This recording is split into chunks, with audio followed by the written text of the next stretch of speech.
दोस्तों ये देखिए ब्लैक क्राउन नाइट हेरन एकदम पास में बैठा है। अभी मैं इस जगह पे आई हूँ लगभग 20-22 दिन बाद, क्योंकि मैं बाहर ट्रैवल कर रही थी।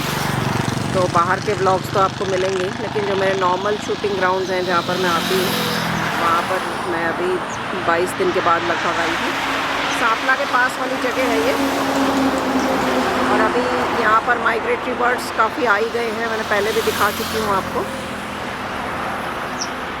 ये यहाँ पर पॉन्ड हेरन है नीचे, और 2 ब्लैक क्राउन नाइट हेरन बैठे हैं। एक इधर जो मैंने आपको दिखाया, और एक ये डाल के पीछे थोड़ा छुप रहा है, ये भी ब्लैक क्राउन नाइट हेरन ही है। ये यहाँ पर देखिए कोम डक है, और इसके अलावा यहाँ पे कई मैंने, और ये जो माइग्रेटरी डक्स हैं बाकी सारे, इसमें शोवेलर्स भी हैं, और जो गढ़वाल वगैरह हैं। गार्गनी तो नहीं है इसमें, फेस पे मार्किंग होती है, अलग से पता चल जाता है। तो या तो ये शोवेलर्स हैं, या फिर ये तो कोम डक ही है, साथ में कॉमन मूवर हेन है, और ग्रेट कॉर्मोरेंट भी मैंने देखा था अभी यहाँ पे, यहीं पर देखा था मैंने। कोम डक हैं काफ़ी सारे यहाँ पर। ये तो कॉर्मोरेंट्स हैं, जो ये ग्रेट कॉर्मोरेंट्स हैं ग्रीनिंग जो कर रहे हैं। इनके गले के पास में ये पीली सी मार्किंग होती है। और देखिए विंग स्पैन भी इनका काफ़ी ज़्यादा होता है। इस जगह पर तो मैं काफ़ी दिन बाद आ रही हूँ। अभी थोड़ा आगे जाकर भी देखती हूँ, सांपला के पास में कई सारे वेटलैंड्स हैं, वहाँ पे जाकर देखती हूँ कि और क्या क्या है। दोस्तों ये जो सामने आपको 8-10 गीज़ दिख रहे हैं, ये ग्रे लैग गीज़ हैं। इनकी बॉडी का कलर ग्रेइश होता है, और जो चोंच होती है वो पिंकिश कलर की है। एक तो इसमें कोम डक भी है, पीछे जो जा रहे हैं ये वो कोम डक्स हैं, और ये वाले जो हैं ये ग्रे लैग गीज़ हैं। इनका जो चोंच होता है और जो पैर होते हैं वो पिंक कलर के होते हैं। वो आप देखिए सामने, ये देखिए ग्रे लैग गीज़। और दूर बहुत सारे गीज़ हैं, ये देखिए। ये सांपला वेटलैंड्स की कंडीशन है इस समय, और इससे भी ज़्यादा नंबर में आया करते थे माइग्रेटरी बर्ड्स। उम्मीद है, अभी तो विंटर शुरू हुआ है जस्ट, तो अभी शायद और आएंगे। यहाँ पर ज़्यादातर शोवेलर्स, पिनटेल, नॉर्दर्न टील, जिसको कॉमन टील कहते हैं, और आपके गार्गनी, गढ़वाल, ये सब आते हैं। और ये बहुत ज़्यादा नंबर में इस समय ग्रे लैग गीज़ हैं। ये जो बड़े साइज़ के जो दिख रहे हैं ग्रे लैग गीज़ हैं।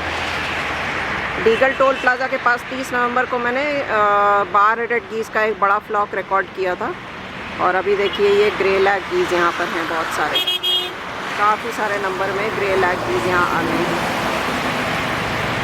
सब लगभग एक ही जगह से आते हैं, जो उनका ब्रीडिंग ग्राउंड होता है, इनका भी ब्रीडिंग ग्राउंड सेम ही रहता है। ये देखिए ये सारे के सारे ग्रे लैग गीज़ हैं। अभी 19 दिसंबर को एक न्यूज़ छपी थी इंडियन एक्सप्रेस में, मेरे पास आती है क्योंकि जो मैंने ऑर्निथोलॉजी का कोर्स किया था, उसके बाद एक अलग से जो है एक ग्रुप है, जिसमें कि जो लोग रिसर्च करते हैं बर्ड्स पर, और जिन्होंने उस कोर्स को किया है, और जिनको इंटरेस्ट है बर्ड्स के बारे में इंफॉर्मेशन में, तो उन लोगों का एक व्हाट्सएप ग्रुप है। तो उसमें ये इंडियन एक्सप्रेस की न्यूज़ आई थी, और ये 19 दिसंबर के पेपर में छपा था, और आज 21 दिसंबर है। और उसमें ये था कि 2014 से लेके 2016 के बीच में आर्कटिक सर्कल में समुद्र में बहुत ज़्यादा पानी में गर्मी होने के कारण एक स्पेशल टाइप की बर्ड होती है, सी बर्ड, ओशन बर्ड होती है वो, उसको कहते हैं कॉमन मुर्री। तो वो कॉमन मुर्री के करीब करीब 4 मिलियन पक्षी मारे गए थे, मतलब 40 लाख मेरे ख्याल से। तो शुरू में इस पर एक रिसर्च हो रही थी काफ़ी समय से। तो 2020 में जो रिपोर्ट आई थी उसमें ये कहा गया था कि आधे मिलियन बर्ड्स मारे गए हैं इसमें। लेकिन अब उस रिपोर्ट, वो रिसर्च कंटिन्यू थी उसके बाद, और अब उस रिपोर्ट को दोबारा से चेंज किया गया है, और ये कहा गया है कि आधा मिलियन नहीं बल्कि 4 मिलियन बर्ड्स जो है वो मारी गई थी उसमें, कॉमन मुर्री। और इसका कारण, मेन कारण ये था कि जो मछली थी जिस पर वो मतलब एक स्पेसिफिक टाइप की फ़िश है जो वो बर्ड्स खाती हैं, और समुद्र की गर्मी बहुत ज़्यादा बढ़ने की वजह से उन 2 सालों के बीच में 2014 से 2016, और उसके बाद से गर्मी बढ़ी रही है। और ऐसा नहीं है कि उसके बाद से ठीक हो गया है सब कुछ, जो टेम्परेचर इंक्रीज़ है वो हर साल बढ़ता ही जा रहा है। तो उस टाइम पर क्योंकि ये नोट किया गया था कि ये बहुत ज़्यादा ये पक्षी मारे गए, तो इसलिए वो स्टडी उन पर हो रही थी, रिसर्च हो रही थी। तो वो स्पेसिफ़िक जो मछली है जो उसका खाना है कॉमन मुर्री का, वो मछलियाँ समुद्र की गर्मी की वजह से मारी गई बहुत ज़्यादा नंबर में। तो इस वजह से वो पक्षी क्योंकि उन पर डिपेंडेंट थे तो वो भी सर्वाइव नहीं कर पाए। और सबसे बुरी बात यह है कि अभी तक वो रिबाउंड भी नहीं शुरू हो पाया है। मतलब जो सभी एनिमल किंगडम में या किसी भी चीज़ में आप देखिए कि अगर किसी कारण से मान लीजिए कोई नेचुरल कैलामिटी हो गई, कोई और रीज़न हो गया जिसकी वजह से कोई स्पीशीज़ के बहुत ज़्यादा नंबर में मारे गए पक्षी या जानवर, तो वो वापस जो है रिबाउंड भी करना शुरू करते हैं। मतलब कि दोबारा से जो उनकी ग्रोथ रेट बढ़नी शुरू हो जाती है। लेकिन ये देखा गया कि कॉमन मुर्री में वो चीज़ नहीं हो पा रही है अभी तक। मतलब अब 2024 आ गया, मतलब 2014 से अगर आप देखें तो 10 साल हो चुके हैं, लेकिन अभी तक वो स्पीशीज़ रिबाउंड नहीं कर पाई है। इतने ज़्यादा नंबर्स का लॉस हो गया है कि और रिप्रोडक्शन रेट भी उनकी पहले जैसी अब नहीं रही है। तो जो एक्चुअल जो उनके नंबर्स थे उस टाइम पे, वहाँ तक वो वापस आ ही नहीं पा रहे हैं। तो ये बड़ी चिंता का विषय है। हमें इसलिए लगता नहीं है क्योंकि आर्कटिक सर्कल बहुत दूर है हमसे, एंटार्क्टिक सर्कल बहुत दूर है हमसे, तो हमें लगता है हम डायरेक्टली तो अफेक्टेड हैं नहीं इससे, इस चीज़ से हम अफेक्टेड नहीं हैं। लेकिन सच बात यह है कि हर चीज़ से हम अफेक्टेड हैं, क्योंकि इस पूरी दुनिया का ये जो संसार है इसका हिस्सा हम हैं।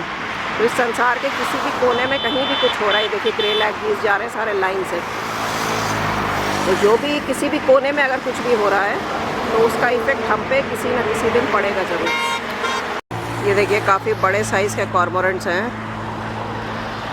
और इस पेड़ पर भी हैं, और यहाँ पे डक्स भी हैं। इस जगह पर परमानेंटली यहाँ पे जलकुंभी रहती है, लेकिन इतनी ज़्यादा भी नहीं रहती कि पूरा मतलब ये जगह ख़राब हो जाए, चोक हो जाए। इसको कंट्रोल में ही रखते हैं। ये माइग्रेटरी हैं सारी की सारी, टील है मेरे ख्याल से, कॉमन टील।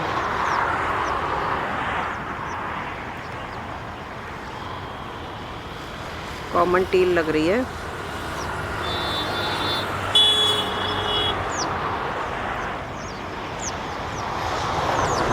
यूरेशियन कूट है, जो काले रंग की बॉडी होती है और सफ़ेद रंग का चोंच होता है, यूरेशियन कूट है। और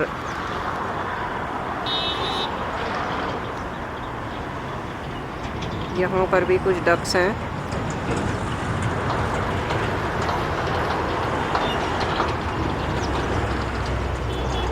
शोवेलाज लग रही हैं।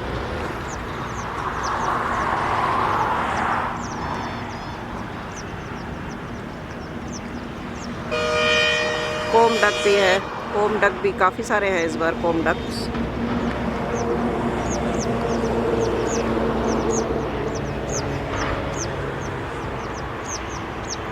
ओरिजिनली मेरा प्लान था सुल्तानपुर जाने का, लेकिन फिर मुझे लगा कि पहले इधर मैं कवर कर लेती हूँ।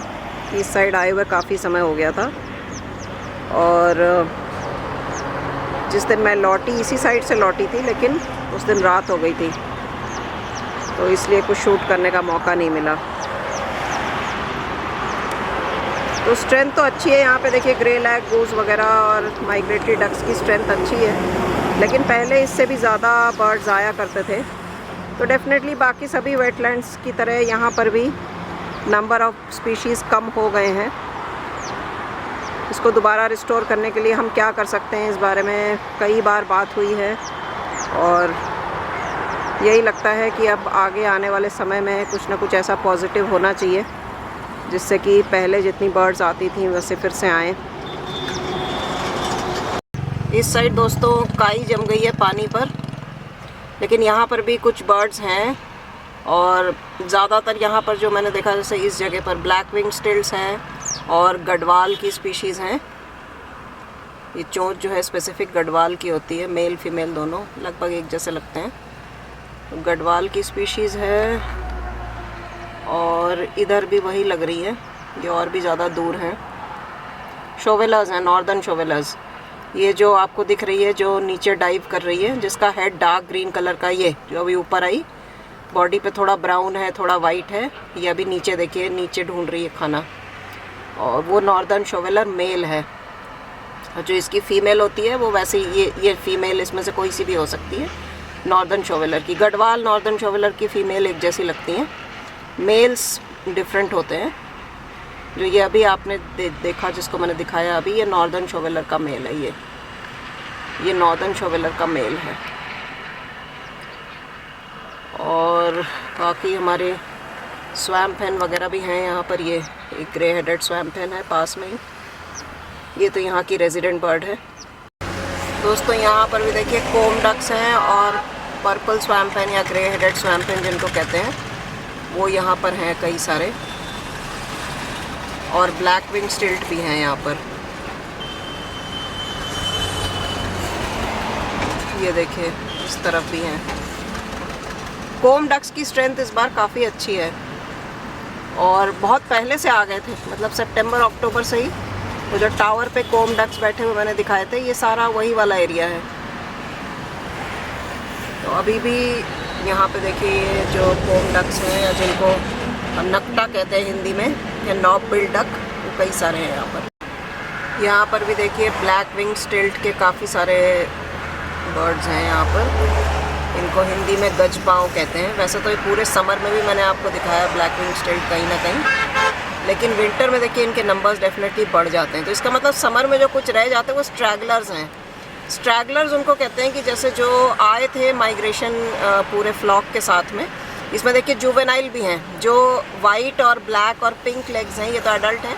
और जो थोड़े से ब्राउनिश से पंख के साथ दिख रहे हैं ना, वाइट और ब्राउनिश, वो जुवेनाइल हैं, वो भी फुल्ली ग्रोन नहीं है। ये देखिए, तो ब्लैक विंग स्टिल्ट के जो समर में हमें दिखते हैं यहाँ पर इस एरिया में, वो वाले होंगे जो फ्लॉक के साथ वापस नहीं गए, यहीं रुक गए समर के लिए भी।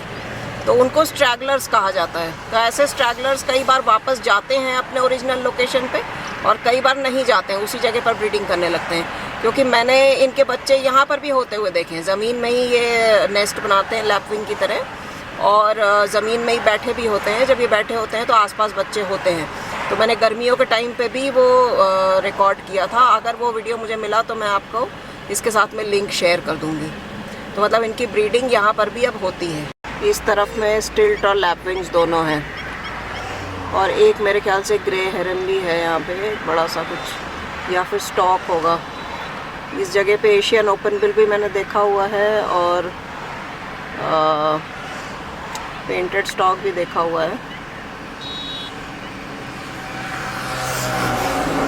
हेरन है या ईग्रेट है?